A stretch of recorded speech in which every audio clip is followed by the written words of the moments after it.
ಬರೀ ಸ್ಟ್ಯಾಚು ಮಾತ್ರ ಮಾಡ್ಲಿಕ್ಕೆ ಬರ್ತದೆ, ಬೇರೆ ಎಲ್ಲ ಮಾಡ್ಲಿಕ್ಕೆ ಬರೋದಿಲ್ಲ. ಅಲ್ಲ, ಇಲ್ಲಿನೇ ಅವ್ರು ಎತ್ತರ ಮಾಡ್ತಾರೆ. 111 ಅಡಿ ಎತ್ತರ.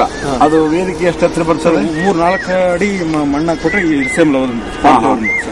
ನಂತರ ಈಗ ಪೆಡೆಸ್ಟ್ರಲ್ ಬೇಕಾದ್ರೆ 20 ಅಡಿ ಮಾಡ್ಬೋದು. ನಂತರ 30 ಮೀಟರ್ ಬರೋದು ಸ್ಟ್ಯಾಚು ಅವ್ರಿಗೆ ಕೆಪಾಸಿಟಿ ಇದೆ ಮಾಡ್ಲಿಕ್ಕೆ. ಅವ್ರಿಗೆ 30 ಮೀಟರ್ ಅಂತಂದ್ರೆ 110 ಅಡಿ ಅಷ್ಟು ಎಲ್ಲಾ ದಿಕ್ಕಿಗೂ ಕಾಣಿಸ್ತದೆ. ಒಳಗಡೆ ಒಂದು 200 ಜನಗಳದ್ದು ಏನೋ ಒಂದು ಸಭಾಭವನ ಸ್ಟ್ಯಾಚು ಹಿಂಭಾಗ ಅನುಭವ ಮಂಟಪ ಇದರಲ್ಲಿ ಆಲ್ಮೋಸ್ಟ್ ಎಲ್ಲ ಮಾಡಿದ್ದಾರೆ. ಸಣ್ಣ ಒಂದು ದೊಡ್ಡದ ಒಂದೇ ಒಂದು ಮಾಡೋದು, ಇಲ್ಲಾಂದ್ರೆ 2-3 ಸಣ್ಣದು ಮಾಡಿ ಬೇರೆ ಇವರು ಸಹಪಾಠಿಗಳು, ನಮ್ಮ ಇವರು ಬಸವೇಶ್ವರ ಸಹಪಾಠಿಗಳು, ಶರಣವರು ಅವ್ರದೆಲ್ಲ ಪ್ರತಿಮೆಗಳನ್ನ ಸ್ಥಾಪನೆ ಮಾಡ್ಲಿಕ್ಕೆ ಅವಕಾಶ ಇದೆ. ಅದು ಯಾವ ತರ ಡೆವಲಪ್ಮೆಂಟ್ ಆಯ್ತು. ಅವರೆಲ್ಲ ಮಾಡ್ಕೊಂಡು ಬರ್ತಾರೆ ರಾಮುಲು ನಿಮ್ಮ ಹತ್ರ ಅವರು. ಆಮೇಲೆ ನಿಮ್ಗೊಂದು ಐಡಿಯಾ ಬರ್ತದೆ. ಸ್ವತಃ ಅವರೇ ಅದರ ಇನ್ವಾಲ್ವ್ ಇವರು ಮಾಡ್ತಾ ಇರೋದ್ರಿಂದ ಅವ್ರಿಗೊಂದು ಸ್ಪಷ್ಟತೆ ಇದೆ. ಅದು ನಾನು ಹೇಳಿದ್ದೇನೆ. ಆಮೇಲೆ ರಾಮುಲು ಅವರು ಸಂಪೂರ್ಣ ಇನ್ವಾಲ್ವ್ ಆಗ್ಬೇಕಿದ್ರ ನೀವು ಅವರು ಇಲ್ಲ ಮಾಡೋಣ ಸರ್. ನೀವು ಬೇಕಾದ ಜಾಗ ಸರ್, ಆ ರೋಡ್ ಮಟ್ಟ ನಮ್ದೇ ಜಾಗ. ಅದೇ ಅದರಿಂದಾಗಿ ಯಾವ ತರ ಬೇಕಾದ್ರೆ ಜಾಗ ಅನುಕೂಲವಾಗಿ. ಆಮೇಲೆ ಇದು ನೀರೆಲ್ಲ ತುಂಬಿಸ್ಬೇಕು. 110 ಎಕರೆ ಕೆರೆ ಇದೆ. ಇದು ತುಂಬಾ ನೀರು ಮಧ್ಯದಲ್ಲಿ ಇದು ಆದ್ರೆ ಆಮೇಲೆ ಅದಕ್ಕೆ ಬರ್ಲಿಕ್ಕೆ ದಾರಿ ಅದನ್ನೆಲ್ಲ ಮಾಡಿದಾರೆ. ಆಕ್ಚುಲಿ ನೀರು ಒಂದು ಕಡೆ ಆ ಕಡೆ ಅದೇ ಇಲ್ಲಿ ನೀರು ಬರೋದಿಲ್ಲ ಸರ್. ಅಲ್ಲಿ ಹೋಗ್ತೀನಿ. ಬಟ್ ಎಲ್ಲ ಹಸಿರು ವಾತಾವರಣ, ಸಂಪೂರ್ಣವಾಗಿ ಪ್ರಶಾಂತ ವಾತಾವರಣ, ಗಾರ್ಡನ್ ಅದೆಲ್ಲ ಯಾವ ತರ ಮಾಡಿ ಎಲ್ಲ ಮಾಡ್ತಾರೆ.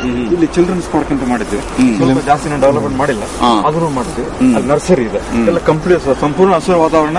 ಯಾರೇ ಒಳಗಡೆ ಬಂದ್ರು ಒಂದು ದೇವರ ಧ್ಯಾನ ಮಾಡ್ಕೊಂಡು ಸ್ವಲ್ಪ ಒಂದು, ಯಾಕೆ ಆ ಕಡೆನೂ ರೋಡ್ ಇದೆ, ಈ ಕಡೆನೂ ರೋಡ್ ಇದೆ, ಈ ಕಡೆ ರೋಡ್ ಇದೆ. ಹಿಂಗಾಗಿ ಅದ್ಭುತವಾಗಿ ಕಾಣಿಸ್ತದೆ. ಇದು ಇಂಡಿಯಾದಲ್ಲಿನೇ ಎಲ್ಲಿ ಇರಬಾರ್ದು. ಒಳಗಡೆ ಬಂದ ಮೇಲೆ ಕನಿಷ್ಠ ಒಂದು 1/2-3 ಗಂಟೆ ಜನ. ಈಗ ಅವ್ರೇನು ಹೇಳಿದಾರಂತ 15 ಫೂಟ್ ಇದನ್ನೆಲ್ಲ ತೆಗೆದು ಮಣ್ಣಿನ ಪರೀಕ್ಷೆ ಅಲ್ಲ ಅಂದ್ರೆ ಮಣ್ಣು ಪರೀಕ್ಷೆ ಮಾಡಿಸಿ ನಾನು ಕಳಿಸ್ರಿ ಅಂತ ರಿಪೋರ್ಟ್ ಹೇಳಿದಾರಂತೆ.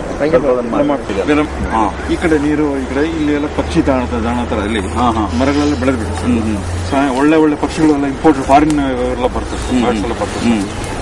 ಆದ್ರೆ ಇಲ್ಲಿ ಬಸವಣ್ಣನ ಮೂರ್ತಿನೇ ಬಹಳ ಮುಖ್ಯ, ಎತ್ತರದ್ದಾಗಿ. ಹಂಗೆ ಅಲ್ಲಿ ಇದರಲ್ಲಿ ಹೈದರಾಬಾದ್ ಮಾಡಿದಾರಲ್ಲ ಬುದ್ಧನ ಮೂರ್ತಿ, ಹಾಗೆ ಇತ್ತೀಚೆಗೆ ಹೋಗಿದ್ರೆ ಇತ್ತೀಚೆಗೆ ಕಲ್ಯಾಣದಲ್ಲಿ ಮಾತಾಜಿ ಒಂದು ಇವ್ರ ಕಡೆನೇ ಮಾಡಿಸ್ತಿದ್ದಾರೆ. ಈಗೇನು ಬಂದಿದಾರಲ್ಲ 108 ಫೂಟ್ ಈಗಾಗಲೇ. ಅದು ಕುಂತಿದ್ದು, ನಿಂತಿದ್ದಲ್ಲ, ಕುಂತಿದ್ದು. ವೇದಿಕೆನೇ ಆಗ್ಲೇ 30 ಫೂಟ್ ಎತ್ತರ ಆಗಿದೆ ಅಂತೀಗ. ಮೇಲೆ ಅವ್ರು ಅಷ್ಟು ಮಾಡ್ತಾರೆ. ಇದು 111 ಅಂದ್ರೆ ಅದಕ್ಕಿಂತ ಎತ್ತರ ಚೆನ್ನಾಗಾಗ್ತದೆ.